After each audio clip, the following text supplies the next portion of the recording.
Well, not only are we sitting in the Garden of Eden, but we're also sitting in an area where you say Noah built the ark.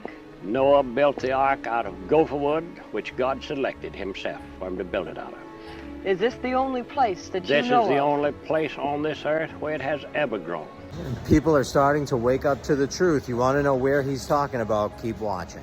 What if I told you that you are not looking at a picture of the 1893 World's Fairs in Chicago, but you are looking at a photo of one of the last pieces of evidence of a kingdom on earth that was not run by evil forces, corrupted by money, or plagued with war and horror?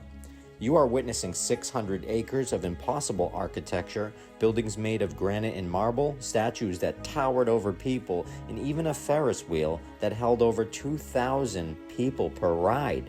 Just think about the sheer size a Ferris wheel would have to be to fit over 2,000 riders, not to mention the energy it would require to move it. When you are listening to a story about our history, it is so easy to sit back and enjoy the tale. When you are taught about something as a kid, you are taught to believe it, never question what is being presented to you, especially if it is being presented by a teacher or an authority figure. That is truly unfortunate because when you take a step back from the story and you do your own research, the mainstream narrative of the stories you were told are just stories. When you step outside of the little box that the world wants you to think inside of, you are able to see a whole different story. A story that makes a lot more sense than the story we are given. There are many researchers in the past that have made miraculous findings and discoveries from the old world right here in America. When I say old, I mean ancient old. Discoveries that outdate ancient Egypt, discoveries that must have made archaeologists really begin to question the narrative. America has its share of hidden secrets, from pyramids to ancient earthworks that have been kept out of every school book I have ever seen. In the 1950s, retired lawyer, Republican candidate for governor, and researcher L.V. Edison Callaway opened his Garden of Eden Park along the Florida Panhandle in the town of Bristol. Callaway believed that God had created man in the delta of the Apalachiola River, which split into 4 rivers, just as the Bible describes 4 rivers leading out of Eden. Callaway dedicated his midlife to exposing lies and trying to uncover the truth about the location of the Garden of Eden. Watch this video of Callaway in the exact location where he believes the Garden of Eden actually was, right here in the United States.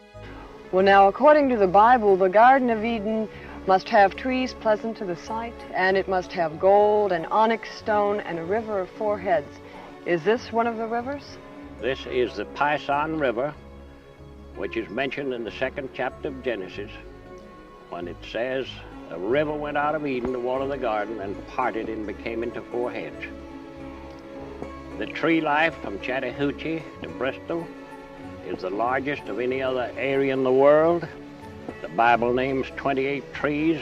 The best authority on earth have identified 27 of them here, and many more, including the gopher wood tree.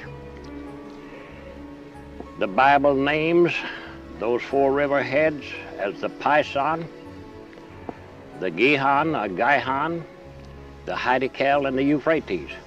The first one was the Pison.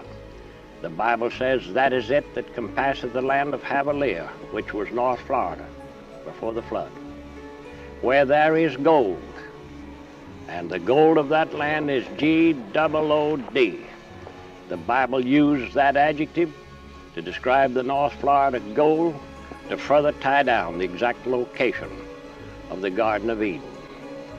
The next verse says there's also bdellium there, which is nothing but rosin out of pine trees that God instructed Noah to pitch the ark out of, and onyx stone, which is marble.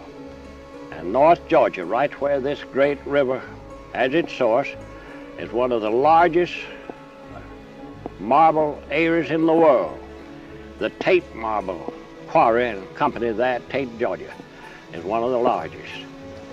So the natural monuments definitely mentioned and described in the Bible as being related to the Garden of Eden are here, and they are not anywhere else on this earth. Well, not only are we sitting in the Garden of Eden, But we're also sitting in an area where you say Noah built the ark. Noah built the ark out of gopher wood, which God selected himself for him to build it out of. Is this the only place that you know of? This is the only place on this earth where it has ever grown. It's the most peculiar wood on earth. You can take a piece of it the size of this match when it's green. You can't break it. You can twist it and turn it. It's the lightest wood on earth. I have had its fibers, its structure, its every phase of it chemically analyzed. There's no other wood on earth like it. It's the lightest. And Noah built the ark out of wood not very far from where you and I are sitting here at Torrey State Park. It was loaded, and then it floated 5 months and landed on Mount Ararat, where we know definitely that it's now embedded in the ice. Now there are four rivers that are necessary for the Garden of Eden. What are the four rivers here? A river went out of Eden to water the garden, says the 2nd chapter of Genesis, and it parted and became into 4 heads. The Pison, the Gihon, the Hiddekel, and the Euphrates. That is the only 4-head river system on this earth. When the idea or the notion or the belief that the Garden of Eden was somewhere else or over in Europe or in Africa or someplace over there, the Western Hemisphere was unknown. They did not know that the continent existed west of the Atlantic Ocean. Therefore, they couldn't search this continent along with the others to find the river of 4 heads and these other great natural monuments which the Bible said was related to the Garden of Eden. It came my pleasure and my responsibility and my duty to search the North American continent and definitely point out the same bare natural monuments that the Bible relates to. Callaway points with pride to the official map of the U.S. engineers at Chattahoochee, which shows what Callaway says is the only 4-head river system in the world. That is a system described in the Bible, where in Genesis, the river flowing out of Eden, which waters the garden, parts and becomes into 4 heads. I need to do a lot more research on this topic, but I wanted to bring you some of the things that I have so far.